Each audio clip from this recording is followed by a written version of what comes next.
सास का कायाकल्प। राधा को अपनी सास से बहुत प्यार था। मम्मी जी, आपकी साड़ी कितनी प्यारी लग रही है। काश मैं भी आपके जैसी साड़ी पहन पाती। अरे बेटा, हमारे जमाने में तो साड़ी ही चलती थी। तू क्या करेगी साड़ी पहनकर? दिन भर भागा दौड़ी करती है। साड़ी कंफर्टेबल नहीं फील कराएगी। तू तो ऐसे ही जचती है बेटा।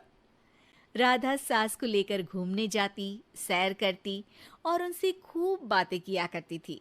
एक दिन, अरे राधा और माँ, सुनो, अब हम लोगों को बम्बई चलना पड़ेगा। मेरी नई नौकरी वहीं लगी है। अरे वाह माँ, कितना मजा आएगा ना। अरे नहीं नहीं, मैं नहीं जाऊंगी।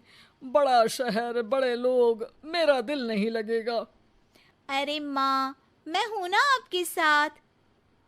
और सारा परिवार बड़े शहर में शिफ्ट हो जाता है।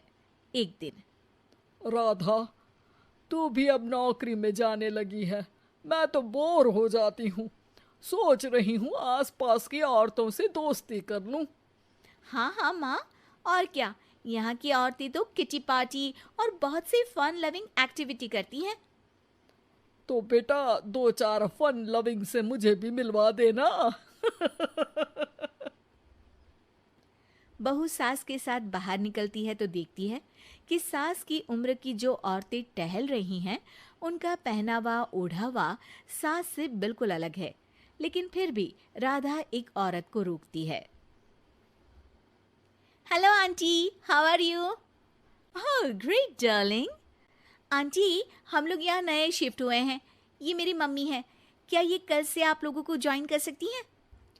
वो औरत सास की तरफ बड़ी ही अजीब नजरों से देखती है, फिर कहती है, अब ठीक है, कल से भेज देना। सास समझ जाती है कि उस औरत को वो ठीक नहीं लगी, लेकिन फिर भी वो कुछ नहीं बोलती। अगले दिन, अरे माँ, अच्छी सी साड़ी पहनकर तैयार होकर जाइए। आपको आपकी दोस्तों के पास जाना है ना। और नहीं नहीं, मैं सोच रही हूँ घर पर बैठकर टीवी देखूं। वैसे भी रामायण का नया एपिसोड आएगा। नहीं माँ, आप जाओ ना, लोगों से मिलो, बात करो, अच्छा लगेगा। अरे बेटा, खुश तो हूँ लेकिन। लेकिन क्या माँ, आपको तो लोगों से मिलना, बातें करना अच्छा लगता था। मैं देख रही हूँ कि आजकल आप बाहर से आती हैं तो परेशान सी दिखती हैं। सास कुछ नहीं कहती, अपने कमरे में चली जाती है। अगले दिन राधा चुपके से सास के पीछे पार्क में जाती है। हेलो, कैसे हैं आप लोग? एक औरत मुंह बनाकर साइड हो जाती है। सभी एक दूसरे से बात करती हैं, लेकिन राधा की सास साइड में चुपचाप अकेली बैठी रहती हैं। राधा घर आती है और सास के वापस आने का इंतजार करती है। सास मुंह लटकाकर घर आती है। अरे मम्मी जी, तब से इंतजार कर रही हूँ। जल्दी तैयार हो जाइए, मार्केट जाना है। राधा सास को लेकर बाजार जाती है और उन्हें कुछ मॉडर्न कपड़े दिलाती है। अगले दिन सास उन कपड़ों को पहनकर पार्क में जाती है। Oh my God, you are looking gorgeous. Beautiful top, कहाँ से लिया? हे, मेरे घर में कल किटी है, तुम जरूर आना। अजीब औरतें हो तुम लोग। मैं रोज आती थी तब तो तुम लोग सीधे मुंह बात भी नहीं करती थी। आज इन कपड़ों को देखकर तुम मुझे घर बुला रही हो। लेकिन सुनो, अब मुझे तुम लोगों से कोई बात नहीं करनी और ना ही दोस्ती करनी है। अरे तुम तो बुरा मान गई। वैसे दोस्ती नहीं करनी थी तो ये कायाकल्प क्यों किया? ये मेरी बहू ने किया है। मैं यहाँ सिर्फ ये देखने के लिए आई थी कि तुमको मुझसे समस्या है या मेरे कपड़ों से। कपड़े तो बदले जा सकते हैं। अच्छा चलो, जो भी हो, अब हम लोग तुम्हें अपने साथ रखने को तैयार हैं। लेकिन अब मुझे तुम लोग नहीं पसंद।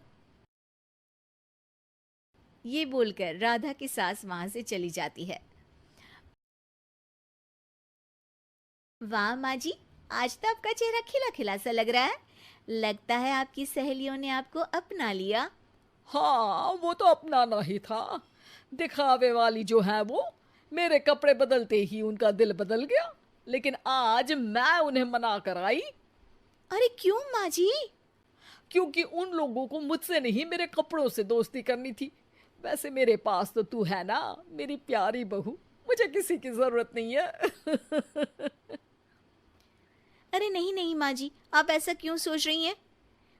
बेटा ये गलत भी तो नहीं है। जैसा देश वैसा भेष। क्यों? ठीक है ना माँ, अब जब ये हम लोगों का देश है तो क्यों ना हम यहाँ का भेष अपना ले। हाँ हाँ जरूर, मैं तो तैयार हूँ। समय के साथ खुद को बदलने में कोई बुराई नहीं है, लेकिन कहीं नकल के चक्कर में बंदर ना दिखने लगूं। खैर, बहू लग जाती है सास की कायाकल्प